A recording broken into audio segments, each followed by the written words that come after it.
ပထမတော့ကျွန်တော်ဒီဗီဒီယိုတင်ပေးတယ်ကိုပိုင်ဗီဒီယိုလုတ်ဆက်မလို့ပဲနဲ့သူများဗီဒီယိုတွေကို download ဆိုပြီး copyright looking အောင် edit လုပ်ပြီး page မှာဘယ်လိုဝင်ဝင် short သွားမယ်ဆိုမှကျွန်တော် laptop PC နဲ့ပြပေးတဲ့အတွက်ကြောင့်မို့အများအဖြစ်ကဖုန်းနဲ့လုပ်ပြပေးပါလို့ပြောတယ်ပေါ့ဒီမှာဆိုရင်ဖုန်းနဲ့လုပ်လို့မရဘူးလားဆိုမိတယ်ပြီးရင်အောက်မှာလည်းဖုန်းနဲ့ပြပေးပါပြီးရင်ဖုန်းနဲ့ application download ဆိုတော့ပြပေးပါ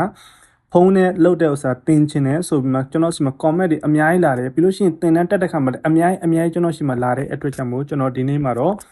VN application နဲ့ဖုန်းမှာဘယ်လို edit သွားရမလဲဆိုပြီးကျွန်တော်ပြပေးမယ်။ဘယ်ဖုန်းမဆိုရတဲ့ Android, iOS အားလုံးရတဲ့ဖုန်းအညံ့အကောင့်အကုန်ရပါတယ်ခင်ဗျာနော်။ဒီ VN application ကိုကျွန်တော်ဒီ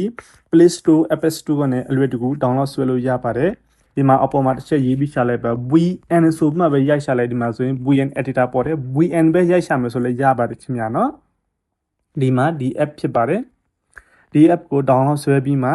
ှကျွန်တော်အားလုံး step by step ပြပေးမယ်ဗီဒီယို download ဆွဲပုံဆွဲနည်းတော့ကျွန်တော်ဒီဥစ္စာမှာကျွန်တော်ပြထားပေးပါတယ်ဗီဒီယိုဘယ်ကတော့ download ဆွဲရမယ်ဘယ်လိုလုပ်ဆောင်သွားရမယ်ဆိုမှပထမဒီဗီဒီယိုကြည့်ပါဒီဗီဒီယိုကြည့်လို့ပြီးတော့ခဲ့ပြီဆိုမှတည်းကျွန်တော်ဒီ VN application နဲ့ဘယ်လို edit သွားရမယ်ဆိုပြီးမှကျွန်တော်ပြပေးမယ်အကယ်လို့ laptop ရှိတယ် PC ရှိတယ်ဆိုလို့ရှိရင်တော့ဒီဗီဒီယိုကြည့်ပြီးလုပ်ပါပို့ပြီးအဆင်ပြေတယ်ဒါပေမဲ့ဗီဒီယို edit လုပ်တဲ့ခါမှာဖုန်းနဲ့မရဘူးမို့ရတယ်ဒါပေမဲ့ laptop လောက်တော့ဘယ်ဥစ္စာမှအဆင်မပြေဘူး laptop က perfection နဲ့ edit လုပ်လို့ရပါတယ် copyright video copyright looking အောင် edit လုပ်ဖို့တော့ဒီဖုန်းနဲ့လည်းရပါတယ်အဲ့အတွက်ကျွန်တော်ဖုန်းနဲ့ကျွန်တော်တစ်ချက်ပြပေးမယ်ဒီဖုန်းနဲ့ပြပေးတဲ့ဥစ္စာအားလုံးပဲနားလေသဘောပေါက်ပြီးမှတေချာလေးလှုပ်ဆောင်ပြီးမှအားလုံးပဲဝင်ငွေရကြပါ copy video တွေကို copyright looking အောင်ဖုန်းနဲ့ဘယ်လို edit သွားရမလဲဆိုပြီးဒီ video မှာအသေးစိတ်လုပ်ပြီးကျွန်တော်ပြောပြပေးမယ်အခုကျွန်တော် Play Store App Store နဲ့ဒီ VN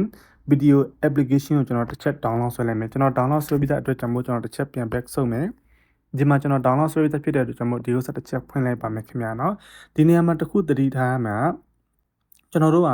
copy video 3 minutes စာကို edit လုပ်မယ်ဆိုရင်ကျွန်တော်တို့ရဲ့ phone screen recording 3 minutes စာ record လုပ်ပါဒါမှမဟုတ်ရင်လည်းဖုန်းအနောက်ကင်မရာဖွင့်မှာ shooting တစ်ခုခုကို3 minute video record လုပ်ပါလုပ်ပြီးသွားခဲ့ပြီးဆိုရင်ကျွန်တော်ဒီ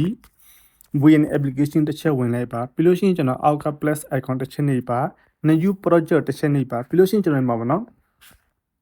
်လက်ရှိကျွန်တော်ဒီ video edit သွားမယ်အတွက်ကျွန်တော်ဒီ video 3 minute နဲ့2 second ရှိတဲ့အတွက်ကျွန်တော်အခု screen recording လုပ်ထားတဲ့ဥစ္စာကျွန်တော်တစ်ချက်ယူလိုက်ပါမယ်အဲ့အတွက်ကျွန်တော် video section တစ်ချက်သွားမယ်သွားပြီးဆိုကျွန်တော်ဒီမှာ4 minute စာကိုကျွန်တော်တစ်ချက်ယူလိုက်မယ်နော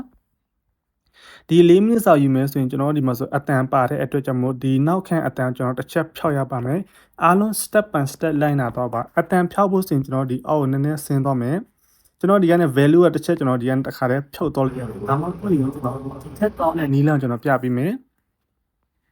အဲ့တက်ပြန်မှကျွန်တော်ဒီဖက်နည်းနည်းဆွဲသွားမယ်ဆိုရင်ကျွန်တော်ဒီဖက်မှာတစ်ခုရှိသေးရပါတော့ဒီမှာ extract audio ဆိုပြီးရှိရဒီဥစ္စာတစ်ချက်နှိပ်လိုက်မယ်ဆိုကျွန်တော်ဒီမှာဆိုရင် audio နှစ်ခုဖြစ်ပြီးလာပါပြီခင်ဗျာနော်ဒီ audio ကျွန်တော်အပေါ် delete နှိပ်ပြီးတော့မှဆိုတာ video ချက်ပဲကျင်တော့တယ်နောက်ခံအတန်ဘာညာလုံးဝပျောက်သွားခဲ့ပြီအကယ်လို့ကျွန်တော်တို့ဒီဥစ္စာကိုဖြန့်ညက်ကလုတ်ချင်တယ်ဆိုရင်ကျွန်တော်ဒီမှာ slip ကိုတစ်ချက်နှိပ်ပါပြီးရင်ကျွန်တော်စကားပြောမှားထားတယ်ဆိုရင်ဒီနားလေးကိုတစ်ချက်သွားပြီးမှ slip လုပ်ပါ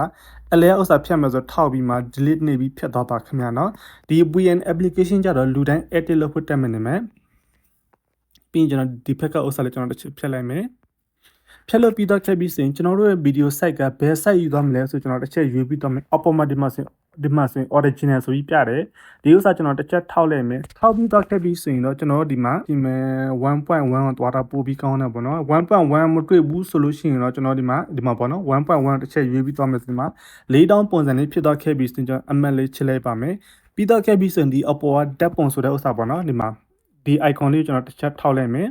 ပြီးရင်ဒီဘက်ကတစ်ချက်ထောက်မယ်ပြီးရင်ကျွန်တော်တို့အခုနောက်တော့ edit လုပ်မဲ့ဗီဒီယိုကဒီဗီဒီယိုဖြစ်တဲ့အတွက်ကျွန်တော်ဒီဗီဒီယိုကျွန်တော်တစ်ချက်ယူသွားလိုက်ပါမယ်ဒီဗီဒီယိုယူသွားပြီဆိုကျွန်တော်ဒီဗီဒီယိုဒီပုံစံပေါ်လာခဲ့ပြီဆိုရင်ဒီဗီဒီယိုကျွန်တော်အနေချင်းနဲ့ crop လုပ်ပြီးသွားမဲ့အတွက်ကျွန်တော်ဗီဒီယိုတစ်ချက်ထောက်ပြီးမှကျွန်တော်ဒီဘက်မှာ crop လုပ်တဲ့ option လေးရှိပါတယ်ခင်ဗျာဒီမှာနော် crop ဆိုပြီးရှိတယ်ဒီဥစ္စာလေးနော် crop တစ်ချက်နေမယ်ပြီးပြီဆိုရင်တော့ကျွန်တော်ဒီဥစ္စာကို crop လုပ်ပြီးမှသွားပါမယ်ကိုယ်တိုင် crop လုပ်မဲ့အတွက်ကျွန်တော်ဒီဥစ္စာတစ်ချက်ထောက်ပြီးမှဒီလိုလေးနည်းနည်းအပေါ်တင်မယ်ဒီလိုလေးနည်းနည်းချမ်းဒါကြောင့် crop logo လုပ်ရပါမယ်ခင်ဗျာနော် crop မလုပ်ပဲတွားလို့မရ crop logo လုပ်ရပါမယ်ခင်ဗျာနော်ဘာကြောင့်လုပ်တယ်ဆိုမှမပြောပါနဲ့ copy video copyright looking အောင်လုပ်ချင်တယ်ဒီ extreme index content မှာရှင်းရတဲ့ဝင်ဝင်ရှာချင်တဲ့ဆိုရင်ကျွန်တော်ပြတဲ့အတိုင်း step by step လိုက်နာသွားပြီးပါခင်ဗျာနော်ပြီးအမှတ်လေးချက်ချင်မယ်ဆိုရင်ဒီပုံစံဖြစ်မယ်ဆိုရင်ဒီဥစ္စာကို အနားလေးကင်ပြီးမဒီလိုဆွဲဆန့်ပါခင်ဗျာနော်အောက်ကလည်းတညီတဲ့ဆွဲဆန့်ပါအပေါ်လည်းကင်ပြီးမဒီလိုလေးဆွဲဆန့်ပါသူ့ရဲ့ logo ပါနေအတွက်ကြောင့်မို့သူ့ရဲ့ logo ကိုလည်းကျွန်တော်တို့တခုခု sticker ခံပြီးထပ်မဲ့အတွက်ကြောင့်မို့အခုနောက်တော့ဒီ plus icon ပဲတစ်ချက်ပြန်နှိပ်မယ်ပြီးရင်ဒီဥစ္စာတစ်ချက်နှိပ်မယ်ပြီးလို့ရှိရင်တော့ကျွန်တော်တို့နမူနာအနေနဲ့ကျွန်တော်ဒီဥစ္စာလေးပဲကျွန်တော်တစ်ချက်ထည့်ပြပါမယ်ဒီဥစ္စာအရန်ကြီးတဲ့အတွက်ကြောင့်မို့ဒီဥစ္စာအသေးလေးခြုံလိုက်ပါမယ်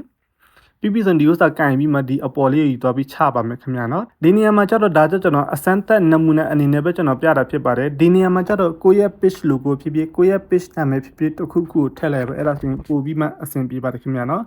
ပြီးတော့ခဲ့ပြီဆိုလို့ရှိရင်တော့ကျွန်တော်ဒီဥစ္စာတစ်ချက်ကြည့်မယ်ဒီဥစ္စာအားလုံးရှိရဆိုရင်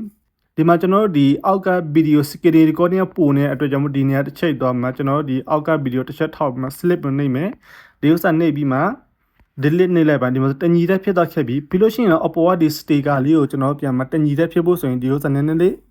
ဆွဲချက်လိုက်မယ်ဒီလိုလေးပေါ့နော်ဆွဲချက်ပြီးဆိုရင်ကျွန်တော်အခုနဒီဓာတ်ပုံလေးကိုကင်ပြီးမှဟို video အဆုံးထိကိုကျွန်တော်ဆွဲမဆန့်သွားလိုက်ပါမယ်အလွယ်ကူဆုံးနီးလန်းနဲ့ကျွန်တော်ပြပေးတယ်ဖြစ်ပါတယ်ခင်ဗျာနော်ဒီဖြည့်ညက်ကလောက်တာတော့လူတိုင်းလောက်ဖို့တက်ပါတယ်အဲ့အတွက်ကျွန်တော်ပြမနေဘူးဒီဥစ္စာဘယ်လို cut လုပ်ပြီးတွားရတယ်ဘယ်လို key frame လုပ်ပြီးတွားရတယ်ဆိုဒီဥစ္စာနဲ့ပတ်သက်ပြီးသိချင်တယ်ဆိုရင်တော့ကျွန်တော်ဗီဒီယိုနောက်တစ်ခုမှကျွန်တော်ပြောပြပေးမှာဖြစ်ပါတယ်Okay ဒီပုံစံအတိုင်းပြီးတော့ခဲ့ပြီဆိုလို့ရှိရင်တော့ကျွန်တော်တို့ဒီအပေါ်မှာဆိုရင်ကျွန်တော်တို့စာသား caption ပညာတစ်ခုခုရေးမဲ့အတွက်ကျွန်တော်စာသား caption တစ်ခုခုကျွန်တော်ထည့်လိုက်ပါမယ်အဲ့အတွက်ကျွန်တော်ဒီအပေါ်မှာတစ်ချက်နှိပ်ပြီးမှ like and share ဆိုတဲ့ဥစ္စာကျွန်တော်တစ်ချက်ရေးပြီးမှတွားလိုက်ပါမယ်အဲ့ဒါဆိုရင်တော့ပို့ပြီးမှအဆင်ပြေမှာပေါ့နော် like and share ရေးဖို့ဆိုရင်ကျွန်တော်ဒီမှာဆိုရင်ရေးပြီးတော့ခဲ့ပြီဆိုရင်ကျွန်တော်ဒီဥစ္စာကိုအယောင်လေးရွေးချယ်သွားလို့ရပါတယ်ခင်ဗျာနော်အဲ့အတွက်ကျွန်တော်ဒီဥစ္စာတစ်ချက်နှိပ်ပြီးမှအနီရောင်လေးပြောင်းလိုက်မယ်ဒါမှမဟုတ်အမဲရောင်လေးပြောင်းမယ်ဒါမှမဟုတ်လည်းကျွန်တော်အဖြူရောင်လေးပဲထားလိုက်ပါမယ်အဖြူရောင်လေးထားပြီးဆိုရင်ကျွန်တော်ဒီပုံစံ shape လေးလုပ်ပြီးမှဒီ shape ကိုကျွန်တော်တို့လိုမျိုးဆွဲကြမ်းဆွဲချက်လို့ရတယ်ပြီးရင်ကျွန်တော်ဒီဥစ္စာအပေါ်ဆုံးလေးမှတွားပြီးထားမယ်ဒါကျွန်တော်နမူနာအနေနဲ့ကျွန်တော်ပြပေးဖြစ်ပါတယ်ပြီးလို့ရှိရင်တော့ဒီဥစ္စာကိုလည်းကျွန်တော်တို့ဒီဗီဒီယိုအဆုံးထိကိုကျွန်တော်ယူသွားပြီးထားရပါမယ်ခင်ဗျာနော်အဲ့အတွက်ကျွန်တော်ဗီဒီယိုအဆုံးထိယူသွားမယ်Okay ကျွန်တော်ဗီဒီယိုအဆုံးထိယူသွားလိုက်ပြီဆိုလို့ရှိရင်တော့ပြန်လာမယ်ဒီဘက်ကိုဒီဥစ္စာပြန် edit လုပ်ဖို့ဆိုကျွန်တော်ဒီမှာဒီ song ကိုတစ်ချက်တော့မယ်เนาะကျွန်တော်ဒီမှာเนาะ copy video ကျွန်တော် song ကိုတစ်ချက်ပြန်သွားပြီး song ကိုကျွန်တော်တို့ဒီ160အထက်ကိုတင်ရမယ်เนาะကျွန်တော်ဒီမှာပါလာတဲ့အတန်ကျွန်တော်100ဆိုရင်ကျွန်တော်ဒီဥစ္စာလေးတစ်ချက်ကင်ပြီးမှ160အထက်ကိုသွားမယ်ကျွန်တော်တော့180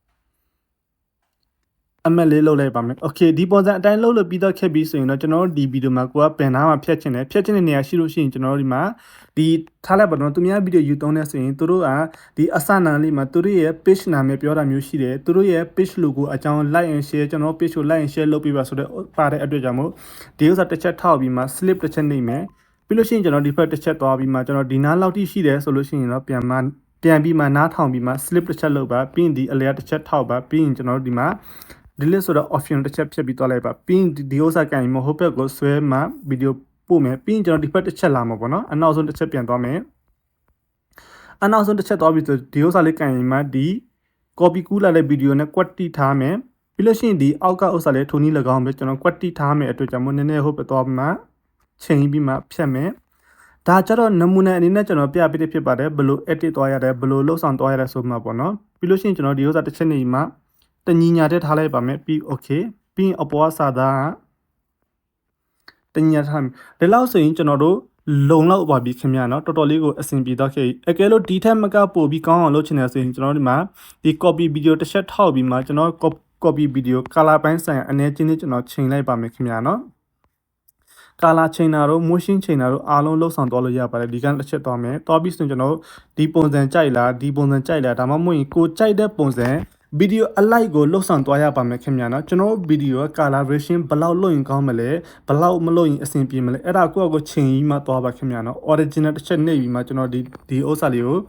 ဒီအစွဲအမိန်လေးနည်းနည်းပါလုပ်ပြီးမှသွားလို့ရပါတယ် adjust တစ်ချက်နှိပ်မယ်တအားလင်းတော့ခဲ့ပြီတအားမင်းတော့ခဲ့ပြီဆိုနည်းနည်းလင်းလေးထားလိုက်ပါမယ်ခင်ဗျာနော်အဲဒီလောက်လုပ်လို့ပြီးတော့ခဲ့ပြီဆိုရင်တော့ဒီဗီဒီယိုကျွန်တော်တို့ export ထုတ်ပြီးမှကျွန်တော်လုံးဝသုံးလို့ရပါပြီခင်ဗျာနော်အားလုံးပြီးတော့ခဲ့ပြီဆိုရင်ကျွန်တော်ဒီအပေါ်မှာ export ဆိုတာရှိရ save ဆိုတော့ဥစ္စာရှိရပါတော့ကိုကဒီကြိုက်လိုမျိုး export ထုတ်လို့ရပါတယ်ခင်ဗျာနော်ဒီလိုလုပ်လို့ပြီးတော့ခဲ့ပြီဆိုလို့ရှိရင်တော့ကျွန်တော်ဒီမှာဆိုရင်အခုနဗီဒီယိုကျွန်တော် HD quality ဖြစ်တော့ခဲ့1.380 ဖြစ်သွားခဲ့ပြီပြီးလို့ရှိရင်ဒီ frame မှာ30 frame ဖြစ်သွားခဲ့တဲ့အတွက်ကြောင့်မို့ဒီဥစ္စာ okay ဖြစ်သွားခဲ့ပြီဆိုကျွန်တော်ဒီဥစ္စာကို export ထောက်ပြီးမှကျွန်တော် page မှာတင်သွားလိုက်ရတယ် page မှာတင်ဖို့တင်ပြီး YouTube channel မှာတင်ဖို့တင်နေအရှိမကျွန်တော်ပြထားတယ်အခုလိုမျိုး video တစ်ပုတ် edit လုပ်လို့ပြီးသွားခဲ့ပြီဆိုရင်ဒီ video တစ်ပုတ်ကိုကျွန်တော်တို့ရဲ့ page မှာတင်မယ် page နဲ့ admin မဖြစ်ထားတဲ့အခြား Facebook account တစ်ခုမှတင်မယ်ပြီးလို့ရှိရင်ဒီ video ပဲ YouTube channel မှာတင်မယ်ပြီးလို့ရှိရင်ဒီ video ပဲ TikTok မှာတင်ပြီးမှမွန်ရှင်းရှော့ပြီးမှဝင်ငွေရှာတော့ရပါတယ်ကျွန်တော်တို့လည်းဒီပုံစံအတိုင်းလုပ်ပြီးမှဝင်ငွေရတဲ့ page တွေမြောက်များစွာရှိပါတယ်ခင်ဗျာနော်အားလုံးပဲအဆင်ပြေကြပဲအားလုံးပဲ page တင်ရကြပါစေ